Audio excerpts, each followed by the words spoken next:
हर रोज एक नई कहानी देखने के लिए चैनल को सब्सक्राइब करें और बेल आइकन दबाना ना भूलें। धानी सुबह सुबह हॉल में बैठी अपने घर आने वाली अपनी मौसी की 5 बेटियों की खबर के बारे में सोच रही थी, जिसे सुनकर उसकी रातों की नींद उड़ी हुई थी, क्योंकि पांचों ही 5 तरह की थी। पहली बेटी कविता खर्राटेबाज थी, दूसरी बेटी मिताली भुक्कड़, तीसरी बेटी रीता सोतड़ी और चौथी बेटी रेनू पुजारन और 5वीं बेटी शालू सिंगर। ये सब धानी सोच रही थी कि तभी उसकी माँ मालिनी हाथों में पूजा की थाली लिए उसके पास आकर कहती है, क्या बात है, आज सूरज कहाँ से निकला है जो मेरी 8 बजे तक सोने वाली बेटी 5 बजे ही उठ गई। माँ, आप सुबह सुबह मुझे ताने मारने आई हो तो प्लीज जाइए, मुझे अभी कुछ सुनने का मन नहीं है। और आप उठने की बात कर रही हैं, जब मैं पूरी रात सोई ही नहीं तो उठूंगी क्या? ऐसा क्या हो गया? कौन सा पहाड़ टूट गया तेरे ऊपर जो तुझे पूरी रात नींद नहीं आई? पहाड़ तोड़ने वाली आप हैं। मैंने क्या किया? क्या माँ, आपने ही तो बताया था मौसी की 5 बेटियाँ घर में आने वाली हैं। अच्छा, तेरी उस बात से नींद उड़ी हुई है। अब जब उन लोगों ने खुद आने के लिए बोला है सामने से, तो क्या मना कर दूं? आखिरकार मैं भी कुछ उनकी लगती हूँ। माँ, तो आप उन्हीं के पास जाकर अपनी रिश्तेदारी निभाओ ना, उन्हें यहाँ क्यों बुला रही हो?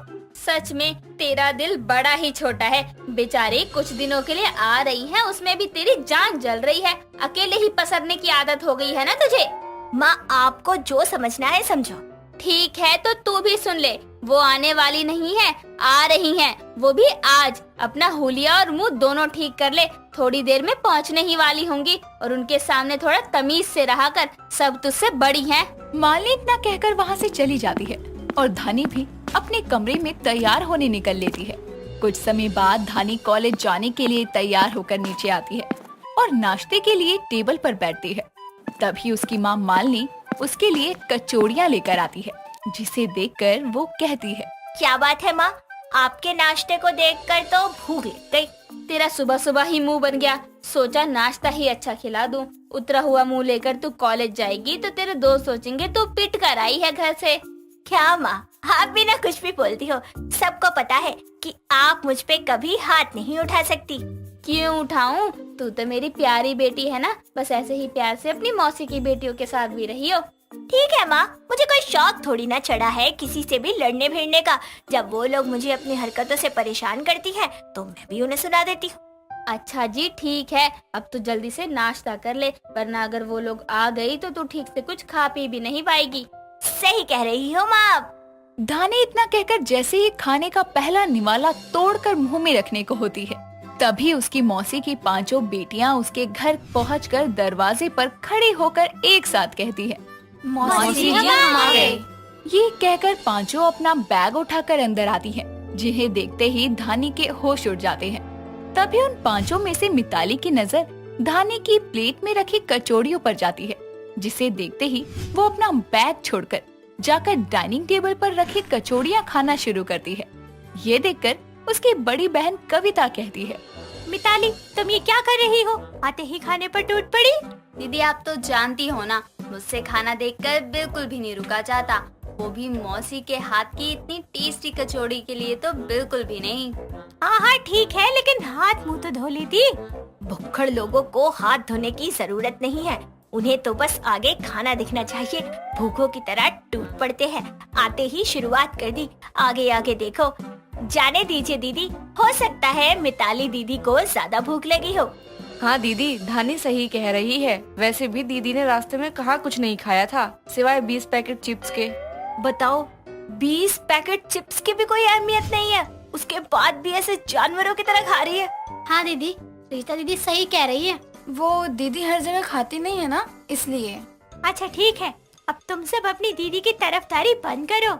हाँ कविता सही कह रही है, अब बातें बंद करो और जाकर फ्रेश हो जाओ, थोड़ा आराम भी कर लो, बातें बाद में कर लेना। और धानी, तुम नाश्ता कर लो। नहीं माँ, पेट भर गया मेरा, अब भूख नहीं है। कॉलेज जा रही हूँ, शाम को मिलती हूँ। धानी इतना कहकर कॉलेज के लिए निकल जाती है और वो 5 बहनें भी अपना बैग उठाकर धानी के कमरे में चली जाती है। कुछ समय बाद शाम के समय धानी कॉलेज से घर आकर अपने कमरे में जाती है, जहाँ वो देखती है कि उसकी मौसी की बेटी रीता आराम से उसके बेड पर पसर कर सो रही है।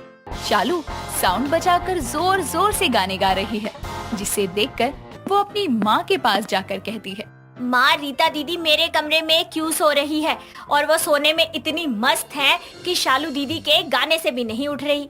थक गई होगी इसलिए सो गई। कोई बात नहीं, इतना बड़ा बेड है, सब लोग आराम से आ जाएंगी। माँ, उनको पूरे दिन सोने के लिए भी बोलो ना तो भी सोती रहेंगी, इतनी सोतड़ू है। बेटा ऐसे नहीं बोलते, तुझसे बड़ी है वो।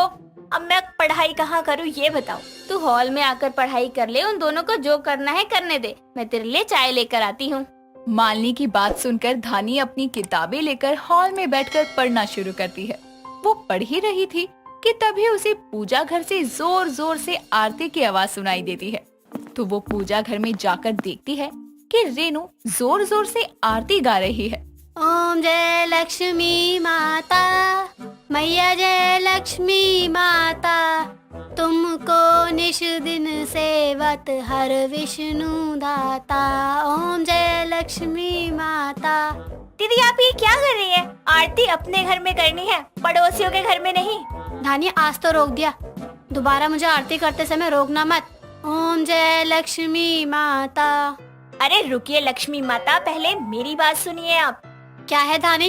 दीदी आरती का समय निकल गया है तो आप रात को आरती करके भगवान को क्यों परेशान कर रही है? इतना पुजारन बनना अच्छी बात नहीं है। अब तुम मुझे पूजा करने के लिए भी रोकोगी क्या?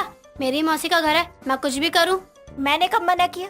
इतने में वहाँ मालिनी आती है और धानी व रेनू को बहस करते देखकर बोलती है, बस करो तुम दोनों, क्या आपस में लगी पड़ी हो? और तुमने सही कहा रेनू बेटा, ये तुम्हारा भी घर है। मतलब मैंने गलत कहा? ये कोई पूजा करने का समय है। अब उसका मन है, श्रद्धा है तो करने दे। सब इनकी मर्जी से ही होगा अब अपने घर में। धानी इतना कहकर गुस्से में सोने के लिए अपने कमरे में चली जाती है, जहाँ जाकर वो देखती है कि उसकी मौसी की चारों बेटियां कविता, मिताली, रीता और शालू पहले से ही सो रही है, जिन्हें देखकर वो अपने मन में कहती है, कुछ देर पहले यहाँ एक सो रही थी, अब देखो चारों एक दूसरे के ऊपर फैल कर सो रही है और जिसका कमरा है वो भाड़ में जाए। धानी पूरी रात सोफे पर बैठे बैठे निकाल देती है। ऐसे ही कुछ समय बीतता है और समय के साथ साथ धानी की परेशानियां भी बढ़ती जाती है। उसकी मौसी की बेटियां खुद जाने का नाम तक नहीं ले रही थी और वो अपनी माँ के डर से उन्हें जाने को बोल तक नहीं सकती थी। ऐसे ही थोड़ा समय निकलता है। तभी एक दिन सुबह के समय धानी पांचों के पास जाती है और अपने मन में कहती है, अब चाहे कुछ भी हो जाए मैं इनको बोलकर ही रहूंगी कि अपना बैग पैक करें और अपने घर को निकले, फिर चाहे मुझे माँ से सुनना ही क्यों ना पड़े। धानी अपने मन में ये सोच ही रही थी कि तभी कविता कहती है, क्या हुआ धानी, तुम हमारे पास आकर ऐसे बुत बन कर क्यों खड़ी हो? जो कहना है कहो ना, उसके बाद हम निकले। कहाँ निकले दीदी? आज हम लोग अपने घर वापस जा रहे हैं। हे भगवान, कहीं मैं खुशी में पागल ना हो जाऊं। सच कहते हैं लोग, सुबह का बोला हुआ कभी कभी सच हो जाता है। मेरे बिना कहे ही सब कुछ हो गया। दीदी इतनी क्या जल्दी है, कुछ दिन और रुक जाते। अरे धानी तुम दुखी मत हो, हम बस एक हफ्ते के लिए जा रहे हैं, उसके बाद वापस आ जाएंगे, फिर 2-4 महीने आराम से रहेंगे। क्या? हाँ धानी। चारों इतना कहकर अपने अपने बैग उठाकर वापस चली जाती हैं और धानी उनकी एक हफ्ते बाद वापस आने की बात सुनकर अपना हाथ सर पर रखकर सोफे पर बैठ जाती है। पहाड़ों की खूबसूरत वादियों में रेशमा और कुंवर का प्यार हर दिन और हर लम्हा परवान चढ़ रहा था। वो सालों से ही एक दूसरे के साथ दिल से जुड़े हुए थे। कई कस्में और वादे भी उन्होंने अपने प्यार के रिश्ते को साक्षी मानकर किए थे। इसी तरह खूबसूरत वक्त बीत रहा था और एक दिन उसी जगह वो दोनों बैठकर बातें करते हुए एक दूसरे से बोलते हैं, तुम्हारे साथ से हर एक लम्हा ऐसा लगता है मेरी जिंदगी कितनी हसीन है, इन पहाड़ों की तरह रेशमा। मेरी हर धड़कन में बस तुम हो और तुम ही मेरी जन्म जन्म की साथी भी रहोगी। लेकिन कुंवर जी, मुझे हमेशा डर लगता है कि जब आपके पिताजी को पता चलेगा कि मैं उन्हीं के इलाके की एक बंजारन हूँ तो क्या होगा। मैं आपको खोना नहीं चाहती और आपके बिना जीना तो मेरे लिए नामुमकिन है। मैं हर जन्म बस आपकी रहना चाहती हूँ। वो दोनों ये बोल ही रहे होते हैं कि तभी बंजारों का सरदार उनकी बातें सुन लेता है। और वो गुस्से में कुंवर के घर जाकर उसके पिता से बोलता है। हुजूर, कहाँ हैं आप? जल्दी आइए, मुझे आपसे जरूरी बात करनी है। क्या बात है काली? तुझ जैसे बंजारे को मुझसे क्या काम पड़ गया? गुस्ताखी माफ हुजूर, वो आपके बेटे कुंवर मेरे कबीले की रेशमा को दिल दे बैठे हैं और न जाने वो दोनों किस हद तक जा चुके हैं। अभी भी वक्त है, अपने बेटे को संभाल लीजिए। क्या बक रहा है तू? अगर तेरी बात झूठी निकली तो मैं तुझे जिंदा नहीं छोड़ूंगा। लेकर चल मुझे तू वहाँ। अपनी बंदूक लेकर वीर कुंवर काली के साथ उसी जगह पर जाता है जहां वीर कुंवर उन दोनों को गले लगे हुए देखकर आग बबूला होकर बोलता है। कुंवर, तुम्हें यही सब करना था तो हमें कह देते, हम सैकड़ों लड़कियां अपने महल से तुम्हारे सामने खड़ी कर देते। लेकिन ये बंजारन कभी नहीं। अभी भी वक्त है, भूल जाओ इसे और चलो घर। पिताजी, मैं रेशमा से प्यार करता हूँ और वो भी मुझे चाहती है। उसके बंजारे होने से उसे प्यार करने का हक नहीं है क्या? आखिर है तो वो भी इंसान ही। मैं उसके बिना नहीं जी सकता और ना वो। आप हमारे प्यार को स्वीकार कर लीजिए, मैं आपसे विनती करता हूँ। इस तरह कुंवर अपने पिता को बहुत समझाता है, लेकिन उसे कोई फर्क नहीं पड़ता और इस कारण नफरत की आग और अपनी झूठी शान के लिए वो अपने बेटे और रेशमा को गोली मार देता है, जिसके बाद रेशमा और कुंवर खून से लथपथ हो जाते हैं और एक दूसरे से बोलते हैं। कुंवर, आज मैं सिर्फ तुमसे इस जिस्म से जुदा हो रही हूँ, लेकिन अगले जन्म मैं फिर तुमसे मिलूंगी। मेरी रूह तुम्हें वहाँ भी पहचान लेगी। इस जन्म ना सही, लेकिन अगले जन्म मैं तुम्हारी ही बनूंगी। पिताजी, आपने आज बेशक ही हमें मार दिया, लेकिन हमारा प्यार कभी नहीं मरेगा। अगले जन्म हमारा अधूरा प्यार जरूर पूरा होगा। इस तरह रेशमा और कुंवर का प्यार अधूरा रह जाता है और वो दोनों उसी पहाड़ों की वादियों में अपनी जान गंवा देते हैं, जिसके बाद कुदरत एक बार फिर उन दोनों को नया जन्म देकर अलग अलग नामों के साथ जन्म देता है और इस जन्म में कुंवर सागर के नाम से शहर में जन्म लेता है, तो वहीं रेशमा इस बार भी बंजारे के रूप में ही रश्मिका नाम से जन्म लेती है। सागर एक अच्छी सी कंपनी में काम करता है और वो सुबह ऑफिस के लिए रेडी होकर खुद से बोलता है। ना जाने कब तक सुबह मैं अकेले ही अपना सारा काम करूँगा। बचपन में माँ गुजर गई, रोज अपने लिए सब करना मेरे लिए मुश्किल है। आज मुझे सारिका से बात करनी ही पड़ेगी। इतना बोलकर सागर ऑफिस के लिए रेडी हो जाता है और ऑफिस जाता है, जहां उसकी गर्लफ्रेंड सारिका उसका वेट करती है और जैसे ही वो ऑफिस पहुंचता है तो उसे देखकर वो बोलती है। क्या सागर, आज फिर से तुम लेट हो गए। इस कंपनी में तुम्हें छोड़कर कोई भी लेट नहीं आता, तो तुम आखिर ऐसा क्यों करते हो? क्या मैं जान सकती हूँ? बाकी सबके घर में उनकी माँ या वाइफ उन्हें खाना बनाकर ब्रेकफास्ट बनाकर देती हैं, लेकिन मुझे अपना सब कुछ खुद ही करना पड़ता है। जब से माँ गई हैं तब से। अगर तुम चाहती हो कि मैं ऑफिस लेट ना हूँ तो तुम मेरी गर्लफ्रेंड से वाइफ क्यों नहीं बन जाती? आखिर हम दोनों को काफी वक्त हो गया है एक साथ। हाँ हाँ, समझ गई मैं तुम्हारी बात। बहुत जल्दी ही तुम्हारी प्रॉब्लम को सॉल्व कर दूंगी। Okay, I love you. अब अपना मूड सही कर लो। इस तरह कुछ वक्त बीतता है, जिसके बाद सागर और सारिका एक दूसरे से कोर्ट मैरिज कर लेते हैं और सागर सारिका को अपने घर ले आता है और तभी उसकी वाइफ सारिका उसे देखकर बोलती है। वाओ हनी, तुम कितनी वंडरफुल पेंटिंग करते हो। आज तक मुझे इसके बारे में नहीं बताया, क्यों?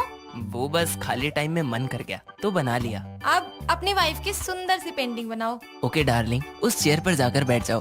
सारिका जाकर चेयर पर बैठ जाती है और सागर उसकी पेंटिंग बनाना शुरू करता है, लेकिन उसकी उंगलियों से सारिका का नहीं बल्कि उसकी पिछले जन्म की प्रेमिका यानी रेशमा की पेंटिंग बन जाती है और कुछ ही देर में पेंटिंग पूरी होती है और जैसे ही सारिका उस पेंटिंग को आकर देखती है तो वो चौंक कर बोलती है। हनी, ये तो मैं हूँ ही नहीं, जरा भी नहीं। ये तुमने किसकी सूरत बनाई है? तुम इसे जानते हो क्या? सच बोलो, अगर तुम इससे प्यार करते हो तो मैं तुम्हारे रास्ते से हट जाऊंगी। नो यार Sarika, I really don't know. पता नहीं मेरे हाथ से कैसे बन गया। और तुम ऐसा वैसा कुछ मत सोचो, मैं सिर्फ तुमसे प्यार करता हूँ और मैं तुम्हें कभी नहीं छोड़ूंगा। तुम मेरी वाइफ हो एंड आई लव यू। इस तरह सागर अपनी वाइफ सारिका को समझाता है। वक्त बीतता जाता है और एक दिन उसके शहर में कुछ बंजारे आते हैं जिसमें रेशमा यानी रश्मिका भी थी। सारिका को उसकी पड़ोसन बंजारों के डांस के बारे में बताती है, जिसके बाद सारिका अपने पति सागर से बोलती है। हनी, तुम्हें पता है हमारे शहर में कुछ बंजारे आए हैं और मुझे हमारे नेबर्स ने बताया कि वो लोग बहुत ही अच्छा डांस करते हैं। सो प्लीज आज ऑफिस से छुट्टी ले लो ना, हम डांस देखने चलते हैं प्लीज। ओके डार्लिंग, लेकिन अभी वक्त है, हम शाम को चलेंगे, तुम रेडी हो जाओ। ओके। इस तरह शाम होती है और दोनों बंजारों का डांस देखने के लिए उसी जगह पर पहुंचते हैं। और जैसे ही सागर की नजर रश्मिका पर पड़ती है तो वो अपने मन में बोलता है, ये तो वही चेहरा है जो मेरे हाथ से उस दिन पेंटिंग बनाते हुए बना था। हूबहू वही आंखें, सब कुछ। ये कैसे हो सकता है? सागर, ये तो वही लड़की है ना जो उस दिन तुमने पेंटिंग में बनाई थी। सागर उन बंजारों के डांस के खत्म होने का वेट करता है और जैसे ही डांस खत्म होता है वो उसके पास जाकर बोलता है, रेशमा। रेशमा नहीं, रश्मिका नाम है मेरा। और तुम्हें देखकर ना जाने ऐसा क्यों लग रहा है जैसे बरसों से जानती हो तुम्हें। हाँ, मुझे भी ऐसा ही लग रहा है। मैंने तुम्हें बिना देखे ही तुम्हारी पेंटिंग कैसे बना ली थी, मुझे कुछ समझ नहीं आ रहा। उन दोनों की बातें सुनकर सारिका को अपने पति सागर को खो देने का डर मन में बैठ जाता है और वो सागर को वहाँ से लेकर चली जाती है। और कुछ ही देर में रात होती है और रश्मिका अपने बंजारों के बीच में सो रही होती है कि तभी अचानक आधी रात को उसे वही सपना आता है और अचानक से उसकी नींद खुल जाती है और वो बोलती है, फिर से वही सपना। बचपन से मैं यही सपना देखती आ रही हूँ, लेकिन आज मैंने ये सपना साफ साफ देखा। उस सपने में मैं खुद थी और वो इंसान भी था जिसने आज मुझे रेशमा कहकर बुलाया था। लेकिन क्या मतलब है इन सब का? और वो पहाड़, ये सब क्या है? मुझे इन सब के बारे में पता लगाना होगा। आखिर मेरे सपने का राज क्या है? अगली ही सुबह रश्मिका उसी पहाड़ के पास पहुंचती है और चारों तरफ देखती है। तभी उसकी नजर उसी जगह पर पड़ती है जहां वो पिछले जन्म में मरे होते हैं और उसके बाद उसे सब कुछ याद आता है और वो बोलती है, कुंवर जी, मुझे सब याद आ गया है, सब समझ आ गया है। मैं आ रही हूँ आपसे मिलने। इतना बोलकर वो कुंवर यानी कि सागर का घर ढूंढते हुए वहाँ पहुँच जाती है और बोलती है, कुंवर जी, मुझे सब याद आ गया है कि पिछले जन्म में कैसे हमारा प्यार अधूरा रह गया था। कुंवर, ये तो वही नाम है जो एक बार मेरे मुंह से भी निकला था। याद कीजिए, मैं रेशमा, आपकी रेशमा। आपने आज मुझे इसी नाम से पुकारा था ना। हमारा प्यार इतना कमजोर नहीं हो सकता कि आप मुझे भूल जाएं। उसके बोलने पर सागर अपने दिमाग पर जोर डालता है और सब कुछ याद करने की कोशिश करता है और अपने बनाए उसी तस्वीर को देखता है, जिसके बाद उसे सब कुछ याद आता है और वो रश्मिका के पास जाकर उसे गले से लगा के बोलता है, रेशमा, मुझे सब कुछ याद आ गया है कि किस तरह मेरे पिता ने हमें मार दिया था। हमारा प्यार जीत गया। पिछले जन्म ना सही, इस जन्म तुम मेरी हो। सागर रेशमा के साथ भावुक हो जाता है और अचानक उसे अपनी वाइफ सारिका को दिया हुआ वादा याद आता है और वो अपनी वाइफ सारिका के पास जाकर उसे सारी बात बताता है, जिसके बाद वो अपने मन में सोचती है, मेरा तो सागर से इस जन्म से रिश्ता है, लेकिन इन दोनों का रिश्ता तो पिछले जन्म से है। भले ही मैं इस जन्म में सागर की लीगल वाइफ हूँ, लेकिन रेशमा का रिश्ता पिछले जन्म से है। मैं तुम्हें दुख देकर अपना पिछले जन्म का वादा पूरा नहीं कर सकता। सागर, मुझे पता है कि पहला प्यार भुलाना आसान नहीं होता। जिस तरह तुम मेरा पहला प्यार हो, उसी तरह रेशमा तुम्हारा पिछले जन्म का प्यार है। इसलिए तुम अपना वादा निभाओ। मुझे तुम्हारे और रेशमा की शादी से कोई प्रॉब्लम नहीं। मैं तुम्हें बस खुश देखना चाहती हूँ और ये कुदरत का ही इशारा है कि रेशमा दोनों जन्म में तुम्हारे लिए बंजारा नहीं जन्मी। अपनी बीवी की बात को सुनकर सागर के मन को तसल्ली मिल जाती है। एक छोटे से मंदिर में सारिका अपनी रजामंदी से रेशमा यानी कि रश्मिका से अपने पति की शादी करवा देती है, जिसके बाद वो तीनों खुशी खुशी रहने लगते हैं। तो दोस्तों, ये थी हमारी आज की कहानी। सुशांत हॉल में बैठा होता है और उसकी पलकें आंसुओं से भीगी होती है, क्योंकि वो बेचारा बैठे बैठे प्याज जो काट रहा होता है और खुद से बोलता है, मेरे घर वालों को मैं हंसता खेलता रास नहीं आ रहा था, इसीलिए कर दी शादी। अब बैठ के लहसुन प्याज छीलो और क्या। अरे प्याज कटे के नहीं, सब्जी आज ही बनानी है, कल नहीं। और क्या अपने आप में बड़बड़ाए जा रहे हो? मैं तो ये कह रहा था, ये सब्जियाँ काटना कितना मुश्किल काम है ना, तुम कैसे कर लेती हो यार। बस बस रहने दो तुम तो। तुम्हें पता है आज मेरे सपने में निक्की आई थी। कौन निक्की? निक्की मेरी बहन, तुम्हारी साली। हाँ अपनी निक्की। अच्छा क्या कह रही थी? दोनों बातें कर ही रहे होते हैं कि तभी पीछे से आवाज आती है। जीजू सुनो ना। हाँ नोटी, निक्की की आवाज निकालकर मेरा मूड बनाने की कोशिश कर रही हो ना। लेकिन मैंने तो अभी कुछ बोला ही नहीं। दीदी मैं यहाँ हूँ। जैसे ही ये आवाज आती है दोनों दरवाजे की तरफ देखते हैं जहाँ निक्की अपना सूटकेस लेकर उदास सा चेहरा बनाए खड़ी होती है और भागकर दोनों की तरफ आती है, जिसे देखकर सुशांत अपनी दोनों बाहें उसे गले लगाने के लिए फैला लेता है। लेकिन निक्की आकर चंचल के गले लग जाती है और ये देखकर सुशांत एकदम से अंगड़ाई लेते हुए बोलता है, अरे वाह साली साहिबा, तुम्हारी उम्र तो बहुत लंबी है।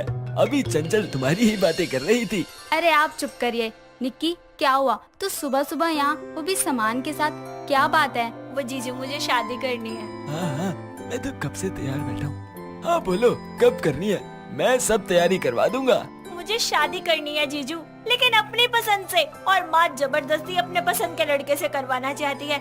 इसीलिए मेरी उनसे बहस हो गई और मैं सारा सामान पैक करके यहाँ पर आ गई। खुशी देकर बड़ी जल्दी झेल ली। भगवान हर किसी को अपनी साली पसंद होती है, तो आप डायरेक्ट साली से ही शादी क्यों नहीं करवाते? बाद में जब हमें वो पसंद आती है तो जालिम जमाना हम जैसों को ठरकी बुलाता है। अरे कौन सी दुनिया में खो गए? वो कुछ कह रही है, सुन भी रहे हो कि नहीं? हाँ बिल्कुल सही किया निक्की तुमने। अरे सोच समझ कर ही शादी करनी चाहिए। मैंने शादी के नाम पे हादसा बर्दाश्त कर लिया, तुम्हें थोड़ी करने दूंगा। आप क्या कहना चाहते हो? मुझसे शादी आपकी जिंदगी का हादसा है? अरे पगली, निक्की तुम्हारी बहन बिना हर बात दिल पे ले लेती है। अरे निक्की आई है, नाश्ता वाश्ता कराओ, बेचारी भूखी होगी। जिसके बाद चंचल निक्की को लेकर अपने कमरे में चली जाती है और ऐसे ही समय बीतता है। और एक दिन तीनों मिलकर सुशांत चंचल की शादी की एल्बम देख रहे होते हैं।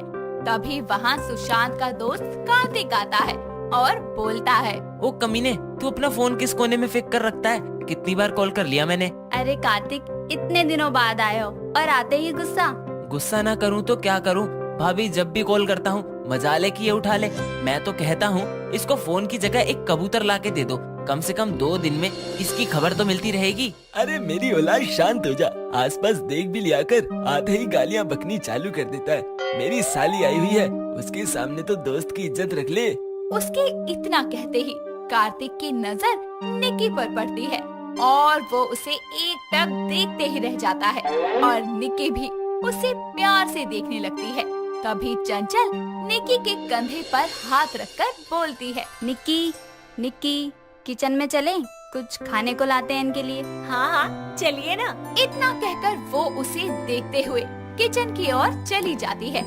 जिसके बाद सुशांत उसे बोलता है, बस कर, कितना घूरेगा? तेरी भाभी की बहन है। भाभी की बहन है तभी तो घूर रहा हूँ। साले तेरी साली है, वो भी कुंवारी। तूने कभी बताया क्यों नहीं? तूने तो घर बसा लिया, मुझे भी तो शादी का लड्डू खाने दे।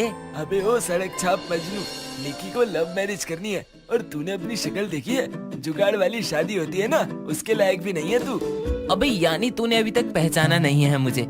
अबे लड़कियां मरती हैं तेरे भाई पर। हाँ तो खुद सोचना, सुअर जैसा इंसान देखकर कोई जिंदा भी कैसे रह सकता है? अब तू जो बोल, मैंने तो सोच लिया है, तेरा साड़ू बन के रिदम लूंगा। जिसके बाद निक्की और चंचल चाय पकोड़े लेकर आते हैं और चारों मिलकर बातें करने लगते हैं। और उसके बाद उसी शाम को निक्की के पास एक अननोन नंबर से कॉल आता है और वो कॉल रिसीव करके बोलती है, हेलो कौन? वही जिसे आज चाय पीते समय प्यार से निहार रही थी आप। ओ आप जीजा जी के दोस्त कार्तिक बोल रहे हैं। वैसे आपको मेरा नंबर कहाँ से मिल गया? क्या बात है, पहली मुलाकात में नाम भी याद हो गया। और हो भी क्यों ना, मैं कोई भूलने वाली चीज हूँ क्या? वो भाभी ने अपने इस देवर की अर्जी पर आपका नंबर सेंड कर दिया, बस। इतना कहकर वो हंसने लगती है और सारी रात दोनों खूब बातें करते हैं। ऐसे ही समय बीतता है और दोनों फोन पर बातें करते करते एक दूसरे से मिलने भी लगते हैं, जिससे वो दोनों एक दूसरे के प्यार में पड़ जाते हैं। और कुछ ही समय बाद निक्की और कार्तिक सुशांत चंचल को अपने रिलेशनशिप के बारे में बता देती हैं, जिस पर चंचल बोलती है, तो आखिर तुझे प्यार हो ही गया। और कार्तिक तुम तो बड़े तेज निकले, मेरी निक्की पर अपना जादू चला ही दिया। क्यों बे लुटेरे, दोस्त के घर में डाका, अपनी बर्बादी की बड़ी जल्दी पड़ी है। हाँ तो तूने तो कोई मदद नहीं की, तो मैंने ही सेल्फ हेल्प करके निक्की को इम्प्रेस कर लिया। सुशांत वो सब तो ठीक है, लेकिन हमें माँ से भी निक्की की शादी की बात करनी होगी। वैसे भी वो निक्की से नाराज हैं। मैं उन्हें कल ही फोन कर सब बता दूंगी और यहाँ आने के लिए भी कह दूंगी। और जैसे ही निक्की के बारे में चंचल अपनी माँ सुजाता को कॉल पर बताती है, वैसे ही सुजाता बिना देर किए चंचल के घर आती है और वो चारों मिलकर उसे समझाते हैं। सबकी बातें सुनने के बाद सुजाता बोलती है, आखिर इस जिद्दी लड़की को अपने ही मन की करनी होती है। और दामाद जी, चंचल तो निक्की की बातों में आ गई, लेकिन आप तो समझदारी से काम लेते, लेकिन नहीं, आपने भी इनकी हाँ में हाँ मिला दी। तो ठीक है, अब आपको ही निक्की की शादी की सारी जिम्मेदारी उठानी होगी। मैं तो इन दोनों को आशीर्वाद देने आ जाऊंगी। अरे सासू माँ, ऐसा जुल्म मत करो, भला दोनों बहनों के बीच में क्या ही कर पाता। चंचल तुम तो कुछ कहो। हाँ हाँ कहती हो ना। ठीक है माँ, आपने शादी के लिए मंजूरी दे दी, वही बहुत है। और निक्की की शादी उसके माँ के आशीर्वाद से हो, इससे ज्यादा अच्छा और क्या होगा। आप चिंता मत करो, आपके दामाद जी सब संभाल लेंगे। अरे ओ पागल औरत, क्यों अपने पति को कंगाल करने पर तुली है? इससे अच्छा था कि ये चुप ही रहती। जिसके बाद निक्की और कार्तिक सुजाता के पैर छूते हैं और उसके बाद सुजाता वहाँ से चली जाती है और बेचारा सुशांत लग जाता है अपनी साली की शादी की तैयारियों में। एक दिन वो शादी में होने वाले खर्चों का हिसाब लगाता है, तभी वहाँ चंचल आती है और सुशांत खुद से बोलता है, कैटरिंग हो गई, मैरिज हॉल भी बुक कर लिया, डीजे वाले को भी पेमेंट कर दी, डेकोरेशन हॉल वाला कर ही देंगे। और निक्की का लहंगा लेना है, महंगे वाला। ये पागल औरत, तेरा दिमाग फिर गया? अरे मजाक मत करो, मेरी शादी हुई है, पता है मुझे। शादी का जोड़ा लड़के वाले देते हैं। दोस्तों, अगर आपको ये कहानी पसंद आई तो इसे लाइक करें, शेयर करें और कमेंट करके बताएं कि कहानी में आपको सबसे अच्छा क्या लगा।